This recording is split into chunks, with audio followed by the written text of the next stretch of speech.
science knowledge only adds to the excitement, the mystery, and the awe of a flower. Evidence is evidence. It's public. Everybody can look at the evidence and assess it, and eventually, if there's enough evidence, come to the same conclusion.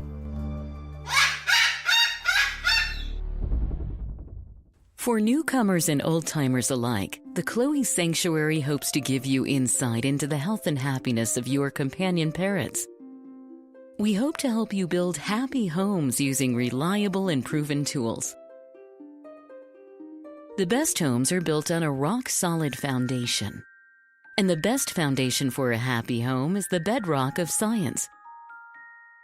When we stand on the shoulders of giants, the scientists who have worked long and diligently to understand our companions, we can reach new heights of understanding. And understanding is the key to success. What does avian veterinary medicine have to tell us about our feathered friends?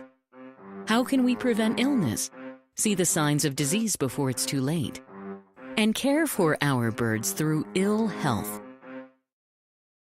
What light does behavioral science shed on their nature, needs, and hopes? How can the tools of behavior shaping make our homes happier for us and our companions? How can we deal with biting, screaming, or other misbehavior? What is it like to live among parrots? Let them roam around about you and share a life with them. How much freedom do you give them? What happens if you form a bond of trust with them? Watch and see what understanding their true nature can do for you. Come with us on a journey as we do more than examine a parrot's world. We live in it. Make some popcorn and bring in a few wood blocks. Let everyone have something to chew and a comfortable place to perch. Cockatoo is a presentation of the Chloe Sanctuary for Parrots and Cockatoos, a nonprofit charity dedicated to the empowerment of captive parrots and public awareness.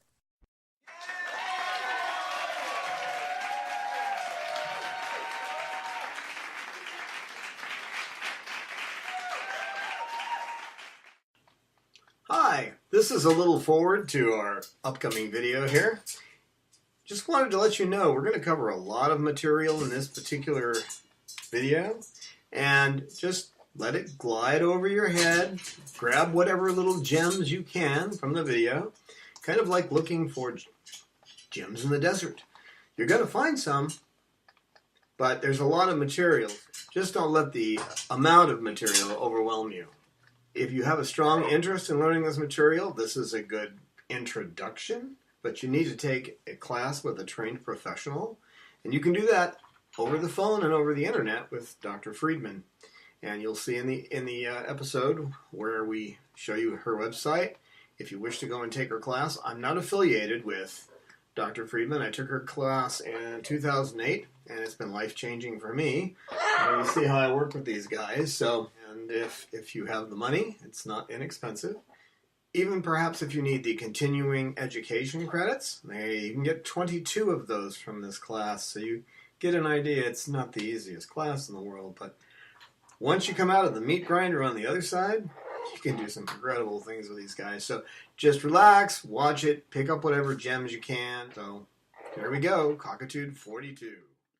Hi, and welcome to Cockatoo 42. Inspector Tuesday, solving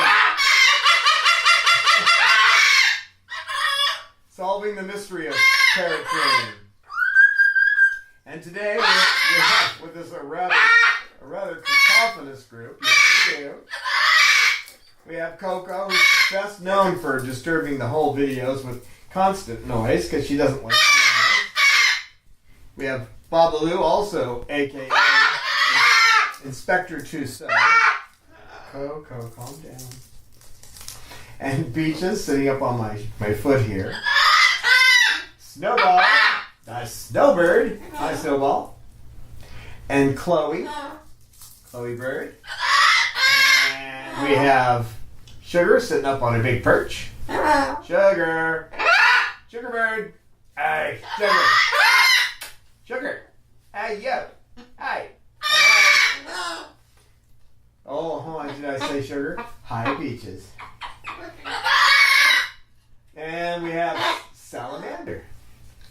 Right, Mander? He's in charge of making noise, tearing up paper and that kind of thing. So, hello, Peaches. Hello. And hello, Coco. Yes, it's good to have you in here again. Cecil was just a little too out of sorts to come back here today. He saw the cameras and he went into like attack mode. Like, I don't want these cameras. So I had to put him back in his cage. He'll come out later, right?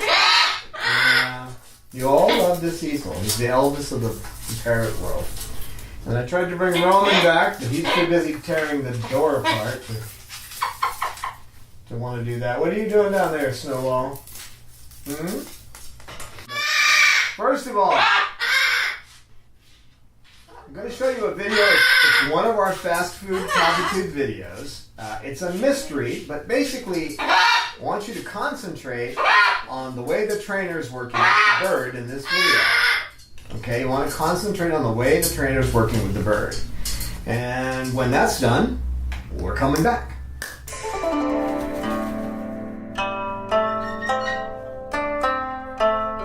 Pay close attention to the way the treat is offered and the exact time interval used. Come here, Cause. Come on, Cause. If you have a bird and you want to change their behavior, and you have to watch this closely, you're going to give them a treat at exact intervals. Okay, in this case, every 15 seconds. So I'm going to give her a treat just to keep her from flying off, because she keeps flying off. Now, if she flies off, she doesn't get a treat. So, we give her a treat.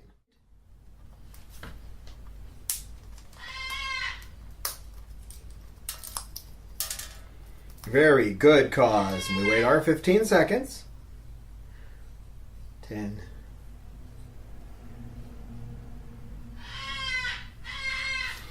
And then we give her a treat.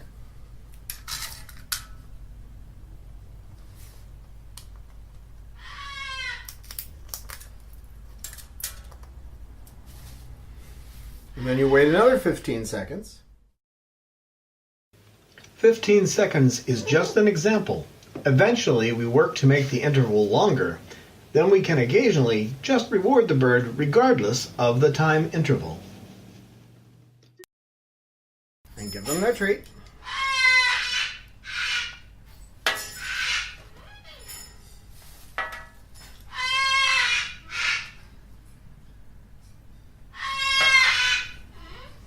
Good boy. And you count down another 15 seconds. He hasn't flown off yet. Doesn't matter what his other behaviors are. Just doesn't want him to fly off.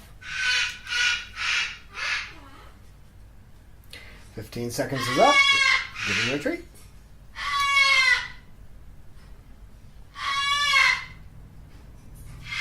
So you are rewarding them for any other behavior besides the one that you don't want to see. 15 seconds. Another treat. Once the treat's gone, you start counting 15 seconds again. Now, if you were to fly off, you wouldn't give him anything. Put him back on the perch, wait another 15 seconds. Very good. Very good.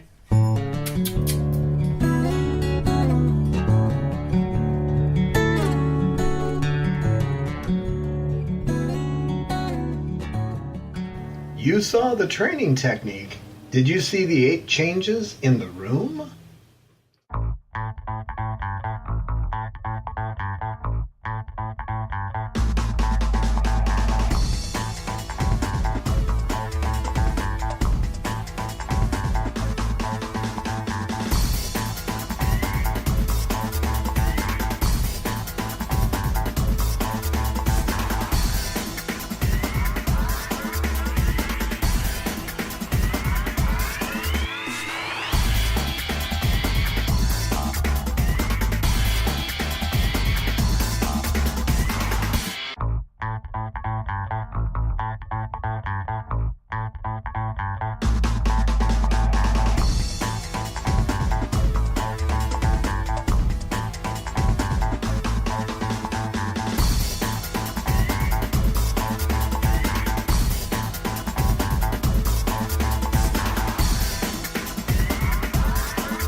So as you saw in the video, you think you know what you're seeing because you're focused on one thing, but in actuality, you're missing a whole bunch of things that are going on. And that's what happens with us.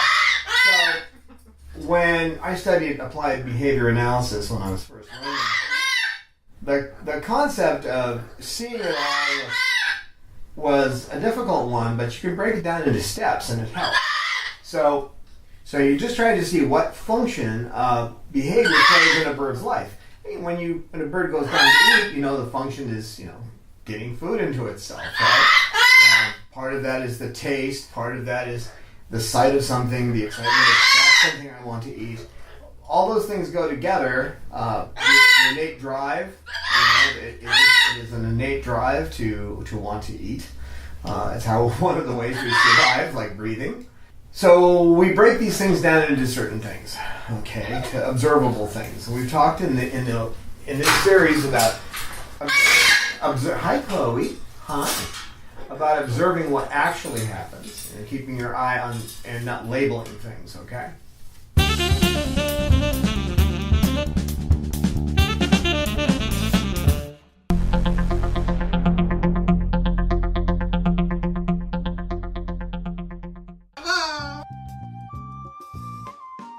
If you are enjoying our videos, we hope that you can find it in your heart to support our work.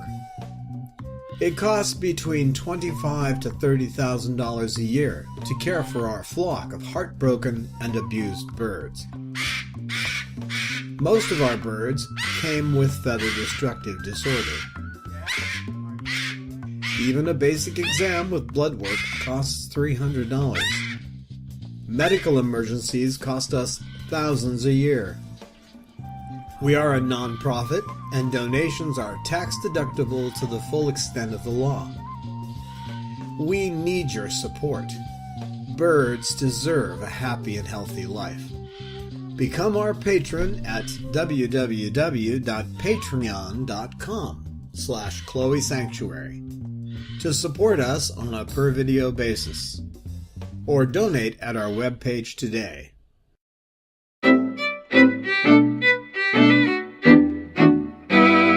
So the first thing you want to do is look at an animal's behavior. You've got to observe it, and you have to be able to list, basically write it down or keep it in your head, but what the animal's actually doing. So with Bob, he's chewing wood, okay? Probably he's playing with another toy too. But he will generally manage to get over to my shorts and start cutting holes in them, and 9 times out of 10 I don't know when he's doing that. So he starts off by playing close with toys, and he works in. So the first thing you're looking for is to see the actual behavior they're doing. And then what you need to do is you need to be able to see the things that are causing that behavior. So in this case, the immediate ones would be that I'm sitting here, he's sitting next to me, okay? This is his spot he likes to be in. There aren't any other birds to get in his way. He doesn't have to deal with Roman in the room, or Peaches, or Coco trying to take his spot. So he doesn't have those things to interrupt his behavior. The environment is such, with the cameras out and the birds that are in here, that he's undisturbed, and so he's just doing this behavior. Now, if you were to add another bird into the environment, one that fights for the spot like Cecil, then he will be more interested in dealing with that bird and keeping that bird out of the territory. So you can see how the environment, the setting, this is the spot that he likes to be in. There's wood for him to chew down here. There's toys to play with. So that's where he's going. So you see how this environmental setting sets up the potential for this behavior. Now other things could happen. If a loud noise or coyotes come up and start screeching outside, it could change the behavior. But we're looking at this as the setting for the behavior. Okay. He wouldn't be doing this if I wasn't sitting here. The spot doesn't exist. Now, or there are some what we call distant events or distant settings. he's a certain type of cockatoo. He's a greater sulfur. Greater sulfurs are highly active, okay, busy most of the time. And even in his cage when he's nearly asleep, he's almost always holding on to something like he's going to play with it. So that's something. His sex, he's a male. And males tend to be more active. Not always, but for the most part, they're more active. This is not the time he would be eating. He has a certain routine for the way that he's fed food. So this is not his normal eating time. This is a play time. If I were sitting down like this and he hadn't had breakfast, he probably wouldn't be playing here because it's out of the schedule. It doesn't make sense. It's not something that he would expect. Okay.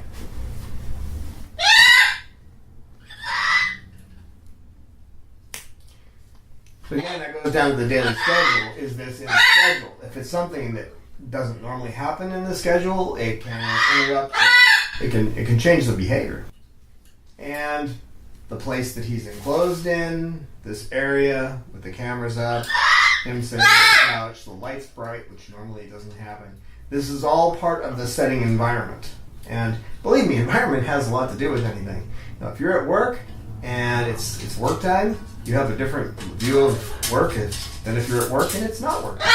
You're taking someone to show, this is where I work. It's a different kind of behavior that you're going to show, right? You're not going to be acting just the same as you would be if you were actually doing your job. And it's the same with them. Different settings, different schedules. These all affect behavior.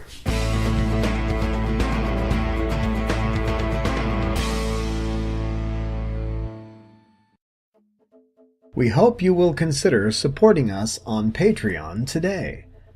This is how it works. We produce up to 2 videos a month. As a patron, you pledge to give us a donation, whatever you feel is right and meets your budget. Patreon gives us your gift monthly. You can easily set a limit on how much you donate a month. You can change the amount of your pledge at any time.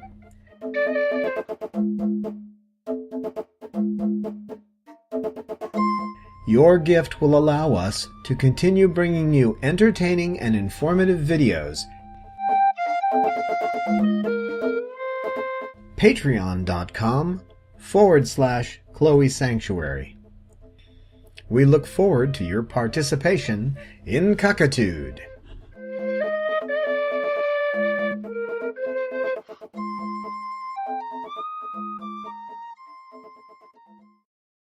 Now, if you've got a problem behavior, let's say biting, there are things that happen first before the bite occurs, okay? Bites don't occur if you're not close to the bird. The bird's not going to bite you. So you have to look at those and carefully examine those situations. So if it's a case of you open the cage door and you go to change the food because you can't access it from the outside and the bird lunges at you, you're dealing with cage territoriality there, which is not uncommon. It's less common in cockatoos, but more common in parrots, but it does happen in both. I say parrots, I'm talking about true parrots, old world parrots. So that's the setting event. We call these antecedents, this is just something that comes before. So let's say that you come home from work, you go in the kitchen, you grab a snack, you eat it, you go into the bird, and you say, "Hey, Bob, how are you doing?" And you go to reach in his cage, and he lunges. Okay, if this is the case that this happens when you get home, okay, this is an early antecedent. This is something that it only happens when you get home. You have to look, you have to examine your life, and you have to examine what's happening with your bird. We often don't see that these things occur at certain times or on a certain schedule. So you want to see if it fits a schedule. And don't just say, well, it happens just anytime. Because the odds are it doesn't. Now, it may not be something like that, an early environment change, like when you walk in the door, an early setting, and it may be something that's like a distant setting event. Like you come in. We call that a distant setting event. A setting event is something that sets a behavior. Okay.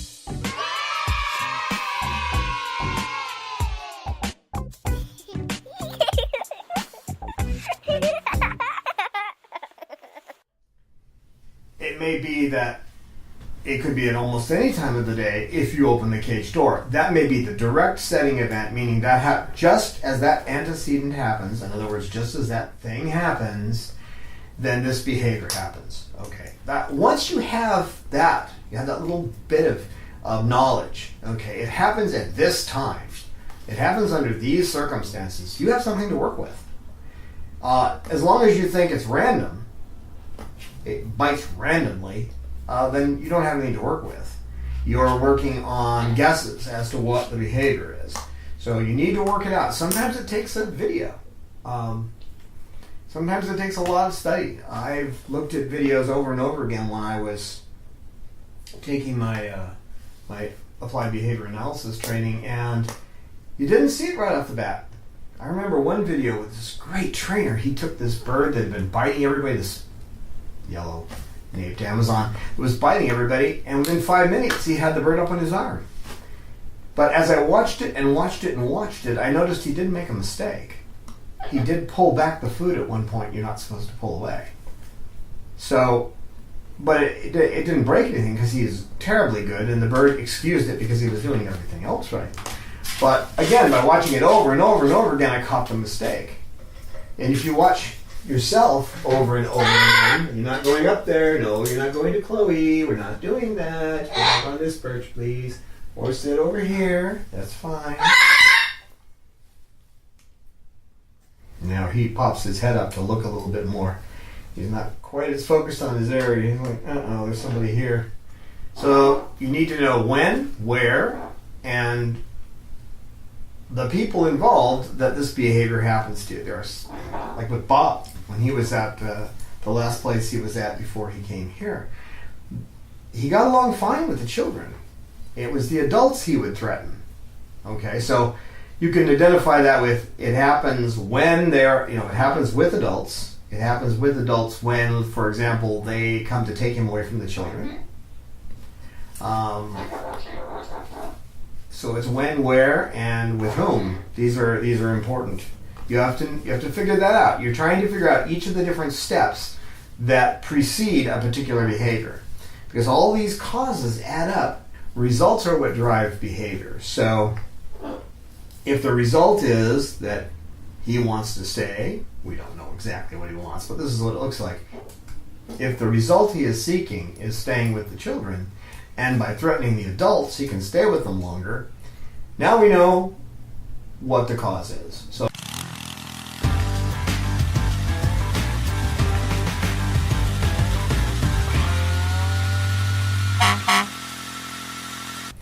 now we know what the cause is. So there may be ways to deal with that. You might be able to offer him a treat to get him away from the children. I mean, I'm saying there's alternatives. As long as you can know what the causes are that lead to a particular behavior, then you can find alternatives to them. So that's what you're trying to do. So if it happens at a certain time of day, if it happens in a particular place, these are things you need to figure out. A person could come into a room, a person could leave a room, and that could cause a bird to have a particular behavior. Little things to us that don't seem like much. I don't know, Jack just walked out. Well, it might be a big thing to a bird. Jack walks in. This may not be a person the bird prefers to be around. So then you get this kind of like with this. You saw when Snowball got on my lap, how he stopped focusing totally down here and he starts coming up and looking around. So in this case, the presence of another bird close to his little nesting area, his territory, puts him on the alert, and his behaviors change. Then another thing is, when does the animal not do it? When does Bob not do this behavior? Okay, so you look and see, well, he doesn't do it here in this situation, regardless of what birds are around him, but he does it here if there are birds around. So you start looking at, you want to see, we use Bob as an example. Inspector Clouseau here, Inspector Tuso here, as an example. When does he not start looking around to defend his territory?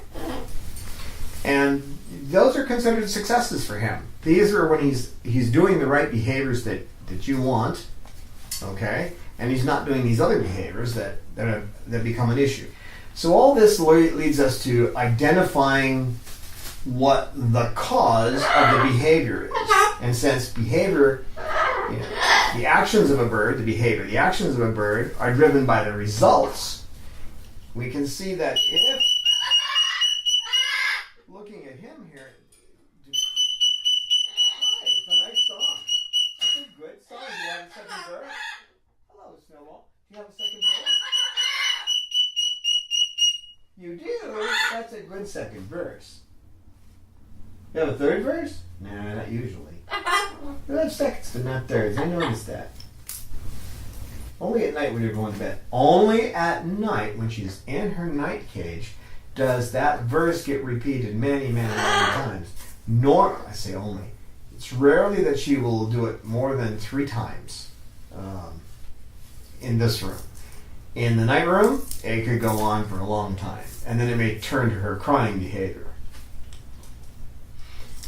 Okay, so these results that the bird are looking for, the bird is looking for. In this case, the results here is Bob playing here with toys.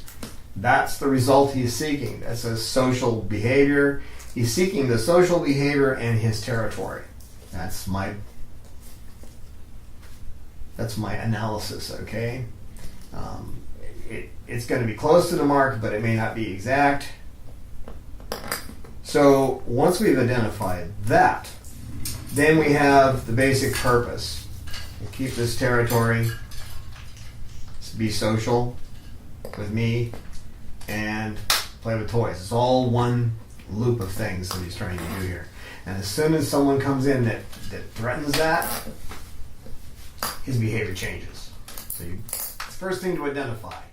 The root result the bird is seeking. So that drives its action.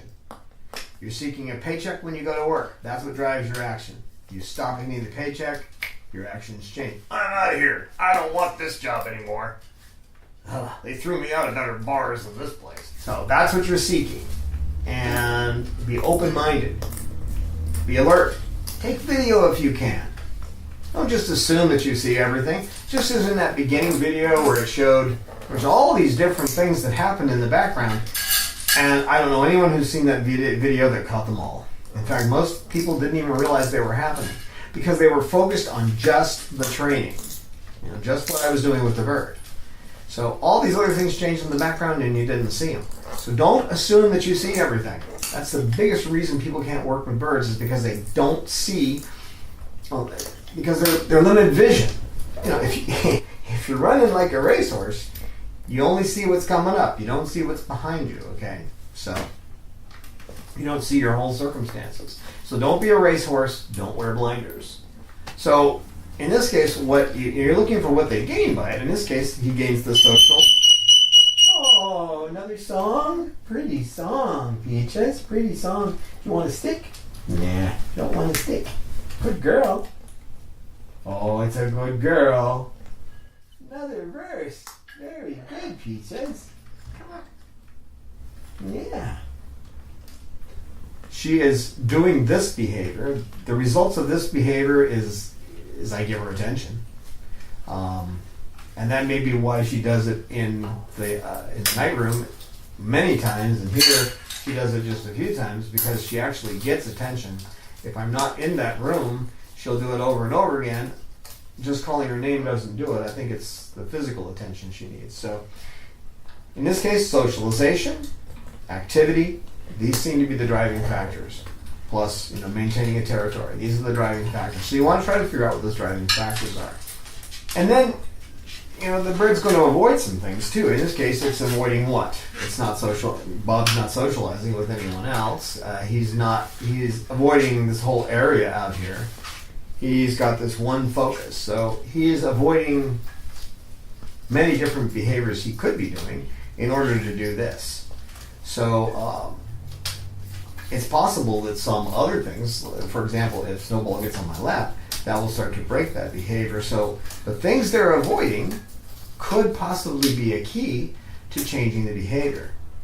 And sometimes they'll be doing a behavior and they're avoiding things like coming out of their cage or stepping up to go into a cage.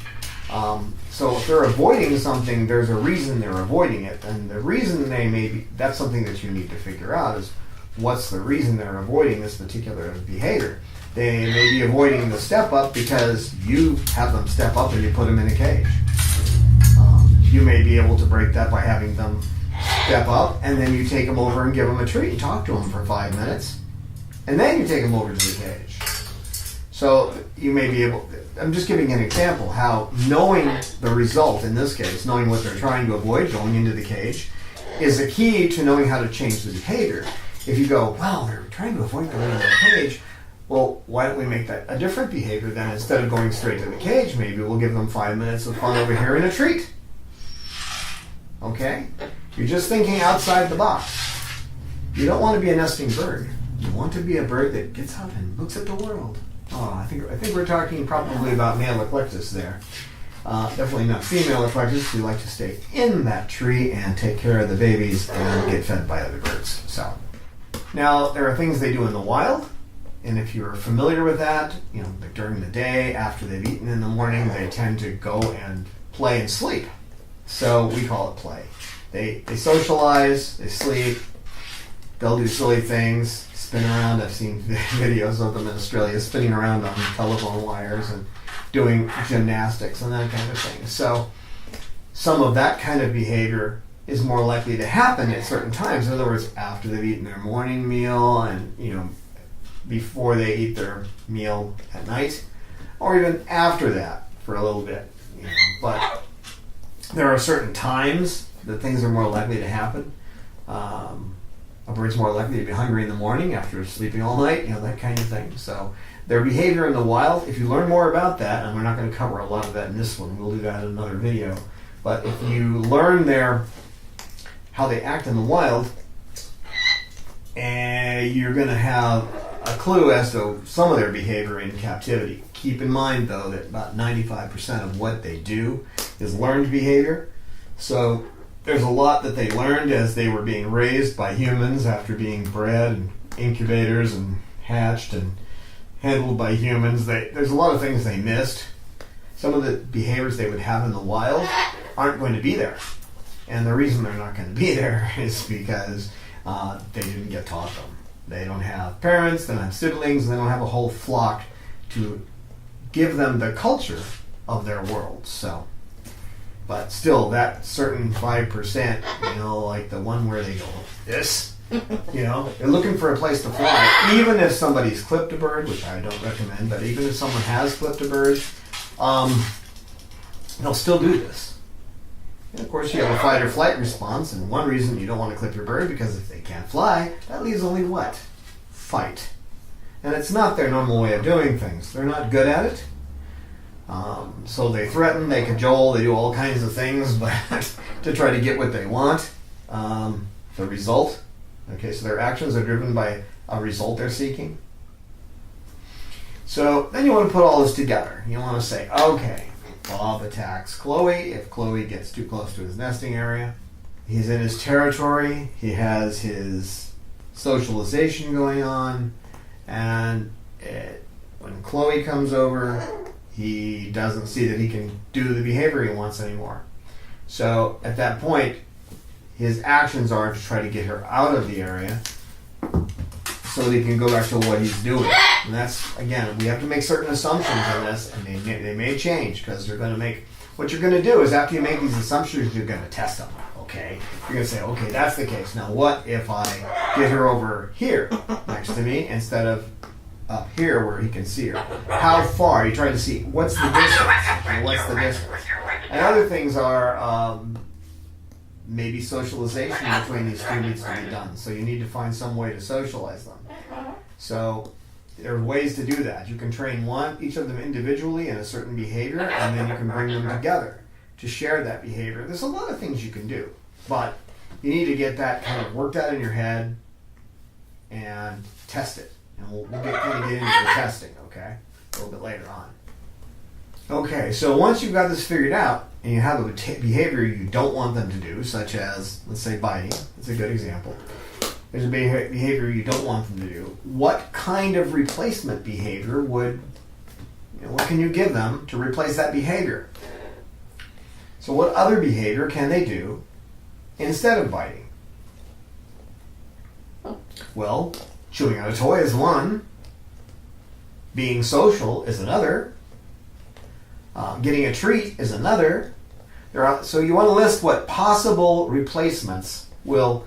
They still need, whatever that reason is, they're biting. Once you've determined they're biting because they don't want you to get in their cage, okay, they don't want your hand in the cage, what can you do to stop that? Can you, for example, say, well, if they're biting because they don't want the hand in the cage, because that's when it's happening, all right? You've assessed that the bird bites when, anytime. We're going to just get it down to this one, because there can be a lot of different, outside setting events and environmental antecedents to things. In other words, things that are in the environment that can be leading to this. But we're going to just narrow it down. If anyone puts their hand in the cage and the bird bites, then we have a narrow focus here. So the idea is,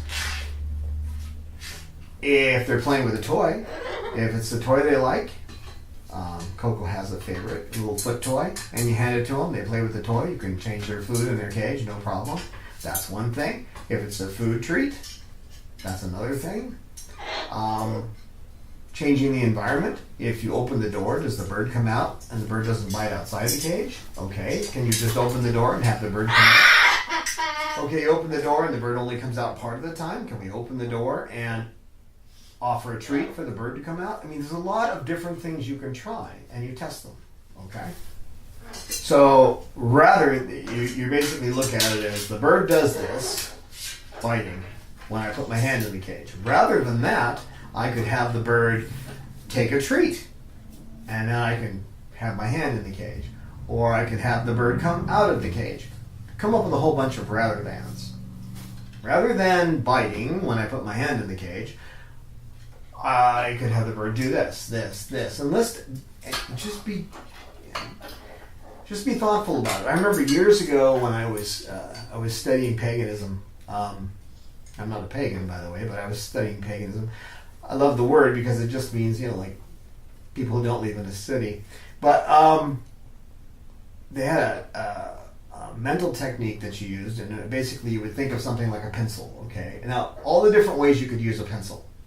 And you were supposed to come up with 100 of them. So I could use a pencil as something to prop something up. I could use a pencil for a bookmark. I could use a pencil to scratch my arm with the eraser. And you just go on and on and on, all these different uses of a pencil. And you would do this with common objects. I could use a key. And at first it's really slow. It's like, what can I use a key for? And before long you're just popping out all these different things you could use that one object for. Snowball, that was quite sneaky, but you can't be up there with Chloe. Come on. No. Can't be with Chloe. Nope. We don't let you get next to Chloe. No. I know you're a good boy. And that's my little buddy. Snowball. Look at Snowball. Be nice to him, Bob. Be nice to him. He's a good bird. Be nice. Be nice, Bob. Be nice. Come on. Just bring him. Good boy. They've had a little bit of a tete-a-tete between each other. It's mostly Bob misunderstanding Snowball's actions, I think. So this is good to see. I encouraged it the second I saw that Bob was interested in bringing him. So, and how did I know that? Well, just over time you start to recognize their emotions, the things, the way they move their body when they want to do certain things. So this is the first time Bob has preened Snowball in a long time, so this is good. So you write up a summary of all these different things that you could replace the biting behavior with. And that can go for anything, for screaming. Screaming is a good example. You got a bird screaming, you say, oh, well, I can't think of anything to replace it with. What if the bird says hello? So you ignore the bird. That's, as we talked about before, that's called extinction. It doesn't work by itself in most cases. I would never try to use it by itself. So when the bird says hello, you run over and praise them and give them a treat. Or, sometimes praise by itself works, sometimes a treat. After a while, they'll stop screaming because it doesn't get them anything, but they're seeking that result, that treat, so they'll say hello a lot more often. And it works for you too. I saw, I don't watch TV, but I saw a clip on YouTube of some TV show where every time this guy would ask this girl who had just moved in with these people to go do something for him, and when she came back, he'd say, "Oh, would you like a piece of chocolate? Oh, you know, I've got another piece of chocolate." And he kept doing that, and finally the guy next to him goes, "Will you cut it out?" So, but it works, okay? So then you want to put it into like words that, you know, like a sentence that makes sense that you can use. You're going to make a little statement that will work. So in this case, you could say, "When I offer a treat to Bob in his cage, he will eat the treat and he won't bite my hand." Okay? He will eat the treat instead of biting my hand. Or when I give Bob a toy in his cage, he will play with the toy rather than biting my hand. So you write these down, and you know, if one doesn't work, try another. Be creative. We're humans. We got all this gray matter up here. It takes a tremendous amount of blood pressure just to feed that thing. We got to use it, okay? And with these guys, if you use it, you're going to have a great time with them because they're just wonderful creatures, but they're using that brain in their head all the time. And we have to work with them, so we have to be as cagey as they are. It isn't easy, is it, Chloe? No, I know it's not. What are you doing, Peach? You chewing wood? Okay. And even before you get started, it's a good idea to write down what you've tried before. You know, I tried talking softly to it. I tried moving my hand more slowly. I tried having someone else put their hand in there after I got the bandages out and got them all cleaned up. I decided that wasn't a good idea. So you list all the different things you've tried, and then you have your list of what you're going to try. So make sure you're not repeating something you've done before that didn't work. And keep in mind changes in environment, changes in situations. You know, different people in the room, those all have effects. So if you're getting something and it's working, but it suddenly doesn't, look around, see what's going on, realize that, yesterday somebody told me, I put 3 big boxes in the living room. I'd forgotten I'd done that. They said nothing changed, but there were 3 boxes in the living room, and that was disturbing the bird. So it's almost like, it wouldn't be a bad idea to take a picture of your place, where, especially the areas your bird's in, and look back and see if you've changed anything. Because our minds aren't perfect. Our brains are not built so as to make perfect memory. In fact, every time we remember something, we change it. That's all been proven scientifically. Our memories are kind of like Play-Doh. And they change every time we touch them. You actually have to flow a chemical in there to keep it going. If you throw a different chemical in, they've actually been able to give mice a chemical. Mice that knew a maze, and when they were, they'd give it to them as they were entering the maze, they knew, and then they couldn't find their way through it. It actually erased that memory from their mind.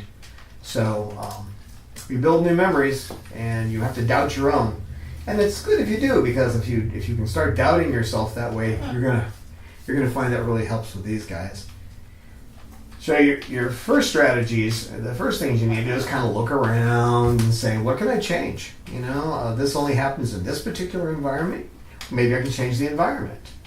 It only happens when I come home from work. Well, what do I do when I come home from work? Can I change the pattern there? Will that possibly change it? It only happens in this room. Is there something in that room that is stimulating the behavior? So look at all these different potentials and really analyze them, because if you do, for example, with Coco, having the cameras out, I haven't worked with her enough. I should have her in this room with just a stand up. Hi, beautiful song. I'm sorry, you made a moment to say that. Beautiful song. One more. No, that's the crying sound. She wants to be petted. Do you want to sit on my knee? Oh, good boy. No, sit right there. It's okay. That's a good boy. That's a good boy. I know you want to sit on my hand. I know. You could change when something happens. Okay, what time in the schedule, that may help change the behavior. You may change where the behavior happens in a particular place you take the bird to every day. Well, move them to a different place. The perch usually sits there. Move the perch over here and see if that changes it. See if moving them into a different room changes it.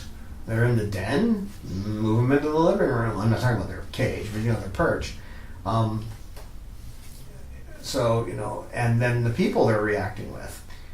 The people that happen to be in the room when it happens. Is there something you can do if it's only when George is in the room that it happens? Then obviously you have to work with, possibly say, George, could you step out while I do this with the bird? I mean, that may be all you need to do. Or if it's a positive behavior you like, but it only happens when George is in the room, hey George, come on in here, I'm going to do this. See, you start to think like that, and then there's just a plentitude. There's a huge number of different things you can do to help them have a different behavior.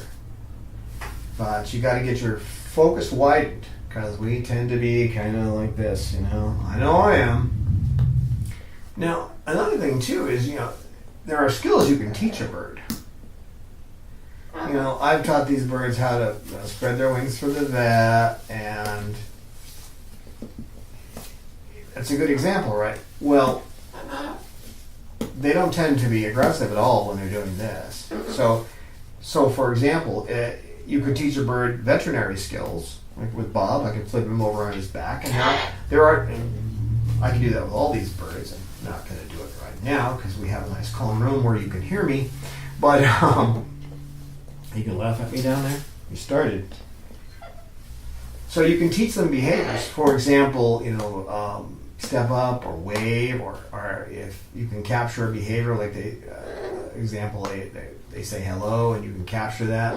You can train behaviors such as shake, or you see me do it with Cecil, where I toss him up in the air and say, do his little song, be Cecil the cockatoo, and I toss him up. And if you've seen it where he's gotten aggressive because the cameras are in here, and I do that, and then it dissipates. So is there something you can teach them that will help them get out of that behavior?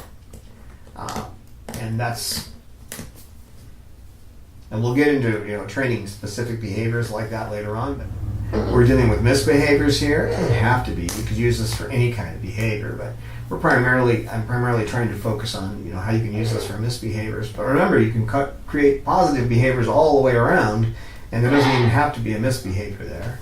You see a particular behavior, and you can bend and twist it a little bit, as long as they still get that result, whatever it is they're shooting for. He's shooting for his little territory and his socialization down here, and as long as I'm able to fulfill that, give him a result that at least matches that. He gets the socialization. If I held him and I petted him, he doesn't tend to want to be petted, but if I did that and played with him with a toy, I could get him away from this situation, and I can move him from one place to another, and he wouldn't be disturbed by it, as long as the result he was looking for was still there. The positive social actions would be there as well. Now, if it's a specific behavior that you're trying to train out, you got to decide who's going to do the training, where it's going to be done, what the replacement behaviors are going to be. You're going to teach them to take a stick with a treat on it, or are you eating my pants again, you toad? So you've got to make those decisions and you've got to stick to them, okay? You don't want to have multiple people trying to train this behavior in the beginning.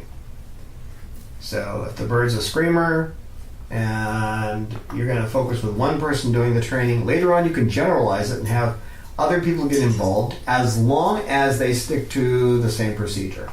And if you don't think they can stick to the same procedures, they're going to change things, don't do it. Because if they start giving false cues, the bird's going to get confused, and then you have to start over again. Well, you won't start completely over. You will have made headway, and you will be able to get back to from square one to square 10 pretty fast. but it's just better not to do that. So, and then you got to identify whatever is going to, whatever rewards, reinforcers are going to help the bird get to where it needs to go. Get the bird to the desired behavior. And I highly recommend that you take Dr. Friedman's LLA course if you have the money and you have a background in science, you have some college background, you won't be intimidated by some pretty hard work. I highly recommend it.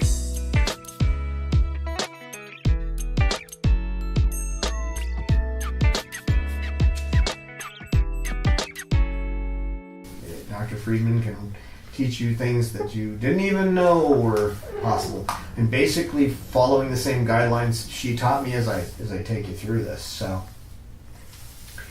but it's not quite the same coming from me as it is when you're working with a professional who's been training people in the field for years.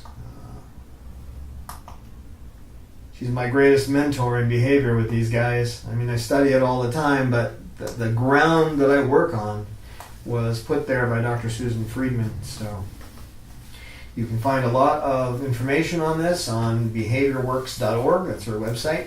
I'll mention it again. And if you have the background necessary to be able to follow this kind of thing in a college environment, you really should take this course. It's over the phone and the internet. It's not something that you have to go and attend the class, but don't let that fool you. It's hard work. Worth every bit of it, though. Every penny I paid and all the hard time I put into the study and the learning. So you have to decide what the best rewards are going to be. And again, as I said, you can lay out a tray, put treats on it, and have them pick whatever treat they like.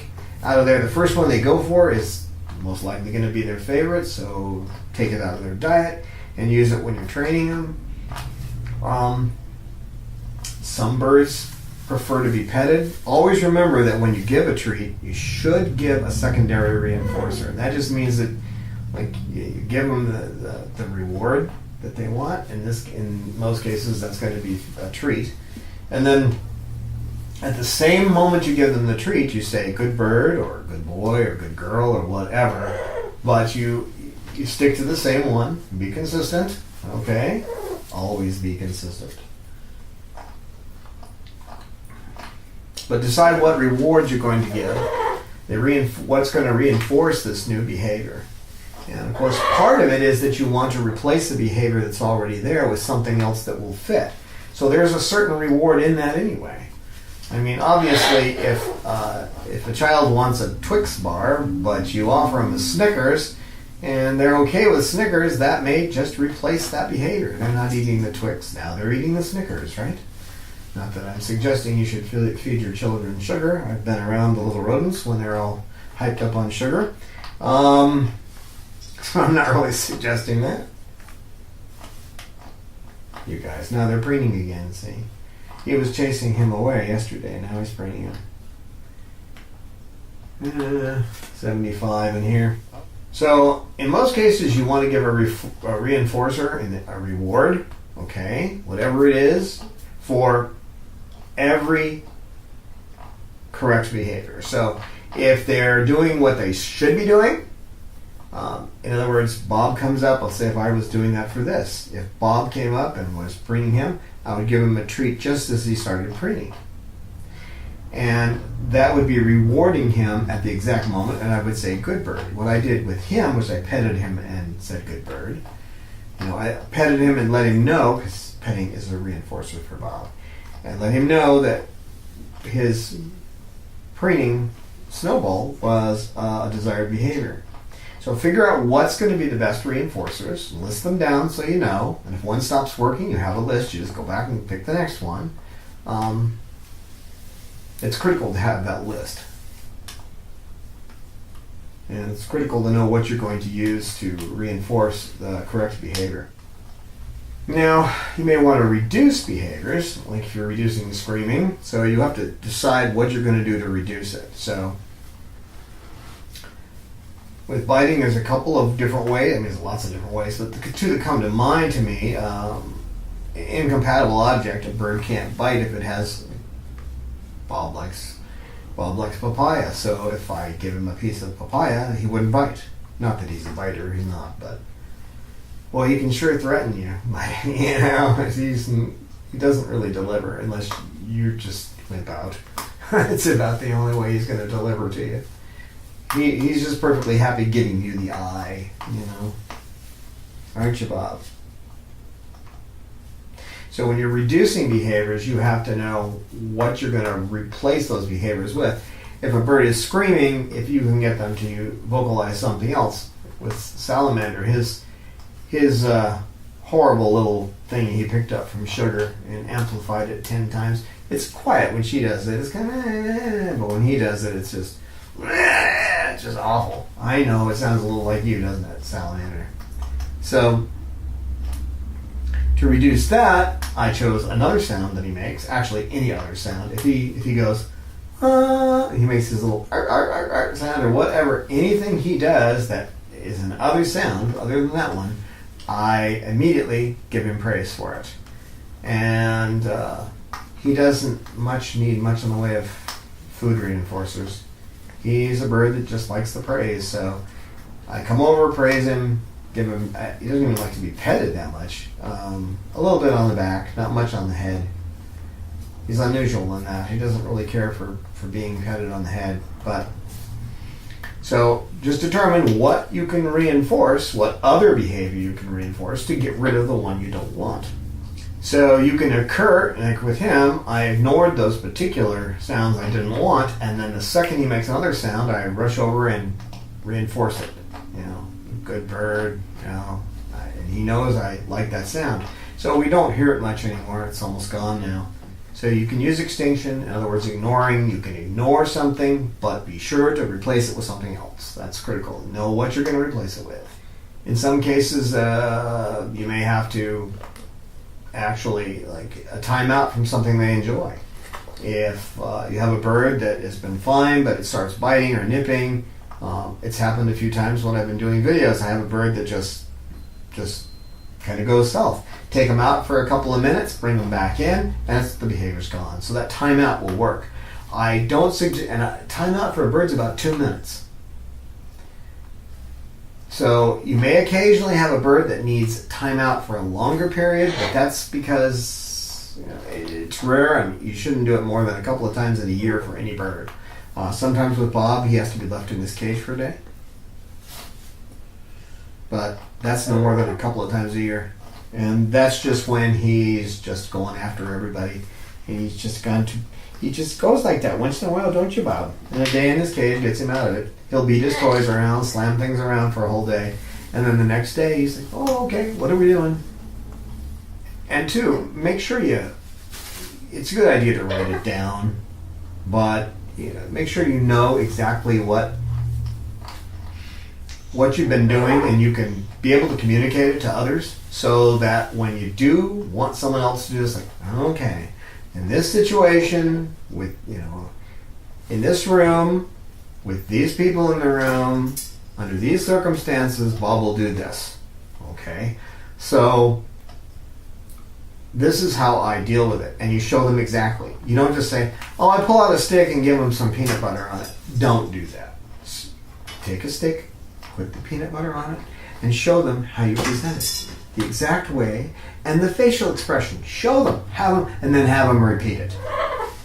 Just make it clear to them if they don't do this, then they're going to have a problem, and it probably won't be a problem they're going to enjoy, especially if it's about a biting issue or something like that. So get them to do it a couple of times, make sure they have it down, and just tell them how important it is. Okay. And at first you're probably going to need to record this, keep it written down so you know that you've dealt with these things in a particular order, how you did it. And if things don't work, you have a record saying, well, I did it for 5 days, and I did it like this, and there was no response at all. Okay? Or I did it once, and they wouldn't have anything to do with it. Then you go on to your alternate. Try another one. I did this for, you write it down. Everything was fine, then I noticed a little change, and start to know, what is the bird doing? What does the action the bird is doing, what result is it driving toward? Okay? In some cases, a bird will nip to try to get back in its own cage. I had someone who wrote me and said that their bird was, started biting. So they were putting it back in the cage. And I said, did you consider that possibly the bird wants to go back to its cage? Now, if the bird wants to go back to its cage and it nips at you and you put it back in the cage, you've just reinforced that behavior. So you're training your bird to bite you so you'll put it back in the cage. So to test that out, if the bird nips you, you put it somewhere else. Not back in the cage, on a perch in a different ring. To see what they do and start to analyze it. What are they shooting for? What's the result they're looking for? Because we unconsciously, without realizing it, we reinforce behaviors we don't want them to do. Okay? Well, they did this out of the room, into their cage. Well, maybe that's where they wanted to go. It's possible they were hungry or they were thirsty and there wasn't something around for them to get, so that was one way of getting back to the cage. Keep it in mind. And it really does make a big difference when you start seeing that you often reinforce things you don't want. And if you can keep track, if you have, like we were using him as biting as an example, if he lunged and tried to bite 5 times one day, write it down. It was 5 times a day. As you're working with him, right? It was 3 times this day. It's 4 times. And if you look at the chart, and it's gone from 5 to 3 to 4 to 3 to 4 to 2 to 3 to 4 to 2 to 1 to 2 to 0 to 1 to 2 to 0 to 1. You see where it's going if you chart it. But we tend to forget. The human mind is set up to follow the hits and not the misses. That's why people think things that come in threes, because they count the first bad thing. They don't see the good things, a couple of good things that happen. They don't see them. They don't count them. Then the next bad things, they count that. That's 2. Then, other things happen, and they count the third one. That's 3. That's the end. And they're ready to start the sequence all over again. They're only counting the hits. And it's the same with these guys. So if you see that, Bob bit me several times today, that doesn't tell you anything. If you know that he bit you 4 times, or let's say 3 times that day, but when you started this process, he was biting 5 or 6 times a day. You can see how that goes down if you chart it.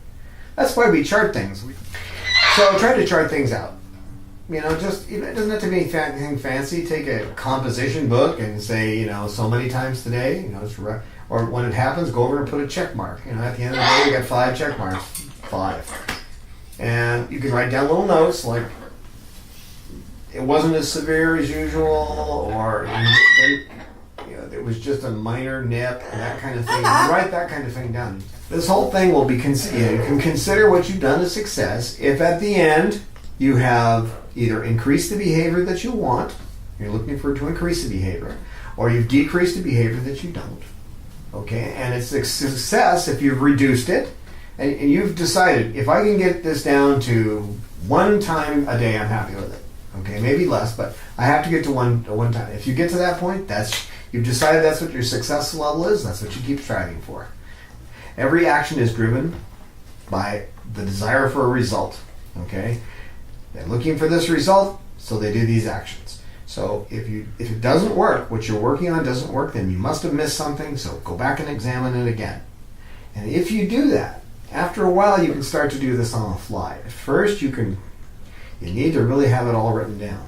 But I don't write everything down. I'll tell you the truth. I don't do that much anymore. But I follow the principles, and if I get stuck, then I'll put everything down, and I'll say these are this was the environment. These were the setting events. This happens, and then then this behavior happens, and then what was was there anybody else around in the room? Who, what, and where? The who, what, and where needs to be done. I'll work through all the, what about if I do this? What about if we do that? We reward this, we extinguish this, and replacing it with this, and on and on and on. I'll write it all down, and I'll keep a little note on it. It gets really complicated. But for the most part, I can do it in my head now, thanks to Dr. Susan Friedman. So again, her website is www.behaviorworks.org. She has a lot of free written materials you can read and give you an idea somewhat where her class leads. Okay, it's a basic class on applied behavior analysis. It's more of a sophomore class in college, but you can learn a lot by reading those. If you feel you have the necessary requisites to take the class, fine. If not, you can discuss it with her. She will definitely talk to you through email and maybe even over the phone just to see if you could handle it. But it's well worth doing if you want to work with these guys.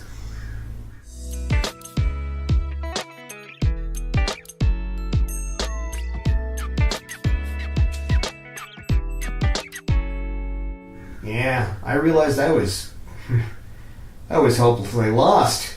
I mean, I had to have Chloe teach me to... she climbed down my chest and she had to put her eye on something if she wanted it. Now if she wants something, it's just like... that subtle motion, slight turn of the head and eyes down on an object. She doesn't want it, she just turns her eyes away and turns her head slightly. Most people wouldn't even see the motion. But she taught me. So, and Dr. Friedman taught me how to be able to do that with all these guys. So,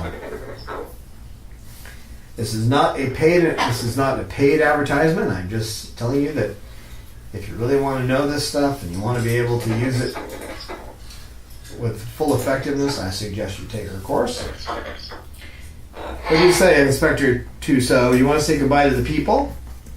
Do you want to say goodbye to the people? Inspector Tuso. Come on, Bob, say goodbye to the people. Babaloo. Babaloo. Babaloo. Babaloo. Nosedive. We'll see you next time.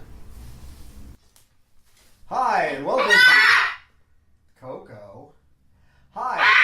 The second I say hi, you go, Coco, no. Stop. Stop it, sweetie. I get to say hi. I get to say it. Hi, and welcome to Coco. Silly girl. No. Calm down. Hi. Coco. Hi. Like you're gonna have me laughing again. Stop it, you silly. Hi. I have to say it to you. Hi. I say it to you. Hi. We welcome your feedback on our videos. We look forward to your insights, tips, questions, stories, and pictures.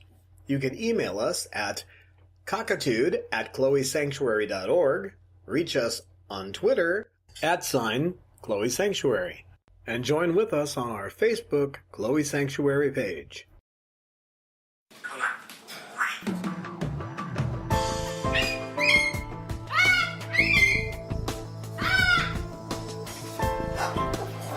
Science knowledge only adds to the excitement, the mystery, and the awe of a flower.